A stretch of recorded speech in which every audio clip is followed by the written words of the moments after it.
Dünýäniň dürli ýurtlarynyň ýokurky mekdepleriniň we ilmi-bärlik merkezleriniň wekilleriniň gatnaşmagynda Halkara Gatnaşyklary Institutyny geçirilen maslahatda ilim bilim ulgamyndaky hyzmatdaşyň möhüm ugrlygyny garaldy.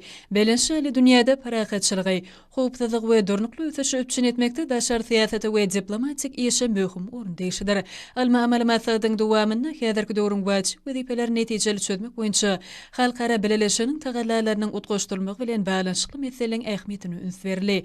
Şunu Birleşen Milletler Guramasy bilen köp ugurly gatnaşyklaryň ösdürmeniň wajypdygy barada aýdyldy. Munyň özi Awrela halkara guramalary bilen strategik gatnaşyklaryň ösdürülmegine ähmiýet berilýändigini aňlady. Şeýle hem ilmi maslahaty edilen çykyşlarda ýurdumyzyň halkara başlangyçlarynyň dünýä bileleşi tarapyndan giň golly we eýi bolýandygyny üns berildi. Halkara derejesini geçirilen ilmi maslahatyny gatnaşçylar bu ýerde meýilleşdirilen ähli şäherliň ýokary guramaçylyk derejesiniň öpçün edilenligi üçin hormatly prezident we gahrman arkadamyza alkyş sözlerini aýtdylar. Şeýle hem halkara gatnaşyklary parahatçylyk dialogunyň medeniýeti adly ikinji halkara bäsešiniň ýeňjilerini sylamakda barçy boldy. Halkara gatnaşyklarda durnukly ösüşi öpçün etmek, parahatçylyk we ynanşmak medeniýetini potulundyrmak beterip Türkmenistanyň daşar siýasatynyň esasy urlugynyň biri bolup durýar. Bäseşige gatnaşanlar Türkmen topragyny näkim mehmanseýerlik we meýilleşdirilen ähli şäherliň ýokary guramaçylyk derejesiniň öpçün edilenligi üçin hormatly prezident we gahrman arkadamyza sag bolsun aýtdylar. Halkara ilmi maslahaty we bäseşigine gatnaşçylar tarapyndan hormatly prezident we ýüzlenme kabul edildi.